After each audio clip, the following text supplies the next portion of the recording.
नमस्कार बंधुगण, आज भिडियो आमे जानिबा जे ए वर्ष राखी पूर्णिमा केबे पड़ुअछि, केउ समय रे आपण राखी बांधिबे, भद्रा कालर समय केते बेले रहुछि, भद्रा काल रे राखी बांधिले भाईकर काहीकि अशुभ हुए, आपण केउ समय रे निजर भाई हाथ रे राखी बांधिबे एवं राखी बांधिबा समय रे केउ मंत्रर उच्चारण करिबा उचित, राखी बांधिबा पई शुभ समय कौन रहिछि। बंधुगण, एही दिन जो भद्रा काल रहिछि से समय रे निज भाई हाथ रे कदापि भी राखी बांधंतु नाही, कारण भद्रा काल रे राखी बांधिले आपणक भाईर अमंगल हेबो। तेणु राखी बांधिबा पूर्वरु भद्रा कालर समय को निश्चित जानिबा दरकार। से विषय रे आज आमे ए भिडियो रे किछि आलोचना करिबा। सबु किछि जानिबा पई भिडियोटी को स्किप न करी शेष पर्यंत निहाती देखंतु एवं चैनलटी को सब्सक्राइब करी कमेंट बॉक्स रे श्रद्धा और भक्तिर सह जय श्री जगन्नाथ निश्चय लेखंतु। बंधुगण, भाई भौणीक संपर्क हेउछि संसारर सबुठारु पवित्र एवं मधुर संपर्क। गोटिए खियरे बंधा होइथिबा ए संपर्कटिकु राखी पूर्णिमा दिन भाई हाथ रे राखी बांधि आमे आहुरी अधिक मजबूत करिथाउ। प्रत्येक भौणी माने निज भाई हाथ रे राखी बांधि थांती एवं ता बदल रे निज भाई ठारू निजर सुरक्षा चाहि थांती एवं भाईटिए मध्य ता भौणी को वचन देई थाए जे जीवन सारा तार सुरक्षा करिबो। एहा व्यतीत गोटे भौणी भाई हाथ रे राखी बांधि भाईर दीर्घ जीवन मध्य कामना करिथाए। बंधुगण, ए वर्ष अगस्ट 19 तारिख शेष श्रावण सोमवार दिन राखी पूर्णिमा पड़ुअछि एवं एही 19 तारिख रे पूरा दिन पूर्णिमा तिथि मध्य रहुछि। पूर्णिमा तिथिटी सकाळ 9:30 रु आरंभ होई राति 11:30 पर्यंत रहिबो। तो एही दिन आपण 9:30 परे परे राखी बांधिबा आरंभ करि पारिबे। 9:30 पूर्वरु राखी बांधंतु नाही, कारण 9:30 परे ही आमर पूर्णिमा तिथि आरंभ हेउछि। तेणु बंधुगण, एबे चलंतु जानिबा जे एही भद्रा कालटी कोन एवं भद्रा काल रे राखी बांधिबाकू कोन पई बारण करा जाईछि।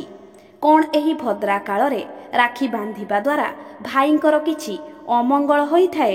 ए विषय रे वेद पुराण रे लिखित अछि जे भद्रा काल रे राखी बांधिले भाईर अमंगल हुए, आयुष हानि हुए। भद्रा काल रे राखी बांधिले भाईर अकाल मृत्यु मध्य होई पारे। पुराण रे वर्णित अछि जे सुपर्णखा निज भाई रावण हाथ रे एही भद्रा काल रे ही राखी बांधिथिला, जहा फल रे अल्प दिन मध्य रे ही रावणर मृत्यु होइथिला। बंधुगण, भद्रा हेउछंती शनिंकर भौणी एवं भद्रा ब्रह्मांक ठारू अभिशाप पाइथिले जे जेतेबेले तांकर काल चालिबो, माने भद्रा काल चालिबो, से समय रे कौनसी भी शुभ कार्य करा जिवो नाही। एही भद्रा काल समय रे कौनसी व्रत पूजा पाठ तीर्थ आदि करा जाए नाही। केवल रक्षा बंधन नुहे, कौनसी भी शुभ कार्य एही भद्रा काल चालिथिबा समय रे कदापि भी पालन करा जाए नाही। बंधुगण, एही राखी पूर्णिमा दिन भद्रा काल पड़ुअछि, तो आपण माने राखी केमिति बांधिबे। बंधुगण, ए वर्ष सकाळ 9:30 रु 1:30 पर्यंत भद्रा काल रहुछि। तेणु आपण 1:30 परे राखी बांधिबा पई चेष्टा करंतु। भद्रा काल रे राखी बांधिले भाईंकर अमंगल होइथाए, तांकर अशुभ हुए। आपण दिन 1:30 रु आरंभ करी राति 11:30 पर्यंत भाई हाथ रे राखी बांधि पारिबे। एमिति कले आपणक भाईंकर मंगल हेबो। बंधुगण, राखी बांधिबार मध्य किछि विशेष नियम रहिछि एवं प्रत्येक भौणी माने एहा जानिबा मध्य आवश्यक अटे। बंधुगण, राखी पूर्णिमाटी अत्यंत पवित्र दिन अटे। एही दिन आपण निज भाईर मंगल कामना करी दीर्घ जीवन कामना करी तांको हाथ रे राखी बांधि थांती। जेहेतु एहा एक पवित्र दिन अटे, तेणु एही दिन कदापि भी कला रंगर वस्त्र परिधान करी राखी बांधंतु नाही, कारण कला रंग अशुभतार प्रतीक अटे। जेतेबेले आपण निज भाईर ବନ୍ଦାପନା କରୁଛନ୍ତି ସେ ସମୟରେ ଆପଣ ଏକ ଘିଅର ଦୀପ ଜଳାନ୍ତୁ। ରାକ୍ଷୀ ବାନ୍ଧିବା ସମୟରେ ଧ୍ୟାନ ରଖନ୍ତୁ ଯେ ଆପଣଙ୍କ ଭାଇର ମୁହଁ ଯେମିତି ପୂର୍ବ ଦିଗକୁ ରହିବ କିମ୍ବା ଉତ୍ତର ଦିଗକୁ ରହିବ ଏବଂ ରାକ୍ଷୀ ବାନ୍ଧୁଥିବା ଭଉଣୀଟି ପଶ୍ଚିମ କିମ୍ବା ଦକ୍ଷିଣ ମୁଖା ହୋଇ ରାକ୍ଷୀ ବାନ୍ଧିବେ। ଏହାଦ୍ୱାରା ଆପଣଙ୍କ ଭାଇର ଶୁଭ ହୋଇଥାଏ। ବନ୍ଧୁଗଣ, ଏମିତି ଅନେକ ଲୋକ ଅଛନ୍ତି ଯେଉଁମାନଙ୍କୁ ଏହି ନିୟମ ବିଷୟରେ ଜଣା ନଥାଏ। ବନ୍ଧୁଗଣ, ଏହା ବ୍ୟତୀତ ଯଦି ରାକ୍ଷୀ ପୂର୍ଣ୍ଣିମା ଦିନ ସର୍ବପ୍ରଥମେ ଆପଣ ନିଜର ଭଗବାନଙ୍କୁ ଏବଂ ଗୋମାତାଙ୍କୁ ରାକ୍ଷୀ ବାନ୍ଧି ସାରି ଭାଇ ହାତରେ ରାକ୍ଷୀ ବାନ୍ଧିବେ, ତେବେ ଏହା ଆପଣଙ୍କ ଭାଇ ପାଇଁ ଅତ୍ୟନ୍ତ ଶୁଭ ପ୍ରମାଣିତ ହେବ। ବିଶେଷ କରି ଯଦି ଆପଣ ପ୍ରଥମ ରାକ୍ଷୀଟିକୁ ଭଗବାନ ଗଣେଶଙ୍କୁ ଅର୍ପଣ କରୁଛନ୍ତି ଏବଂ ଏହା ସହିତ ତାଙ୍କୁ କିଛି ଦୁବ ଅର୍ପଣ କରୁଛନ୍ତି, ତେବେ ଆପଣଙ୍କର ଭାଇଙ୍କ ସହିତ ଆପଣଙ୍କର ମଧ୍ୟ ମଙ୍ଗଳ ହେବ।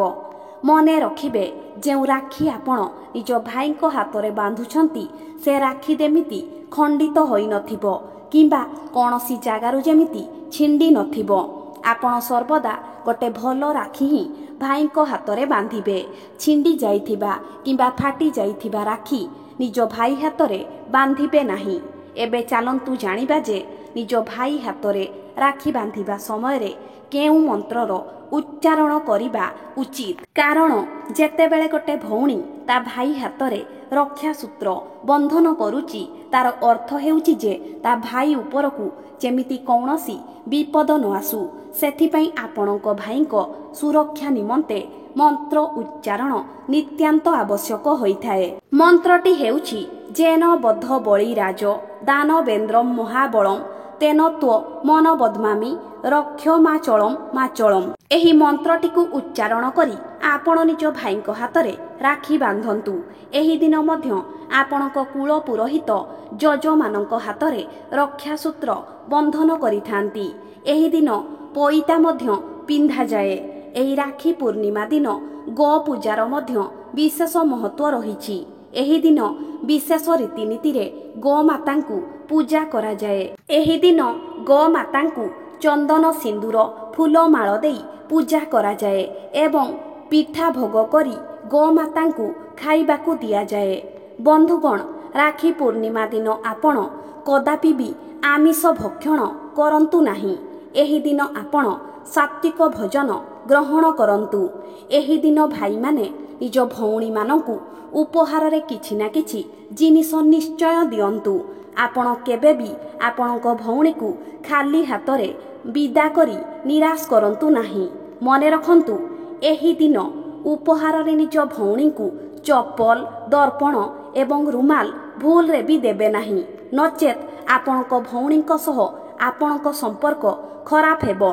ଏହି ଦିନ ଯଦି ସ୍ତ୍ରୀ ଲୋକମାନେ ବୃନ୍ଦାବତୀଙ୍କୁ ନାଲି ଶଙ୍ଖା ଏବଂ ନାଲି ଚୁନରି ଚଢ଼ାଇବେ, ତେବେ ଆପଣଙ୍କ ଘରର ମଙ୍ଗଳ ହେବ।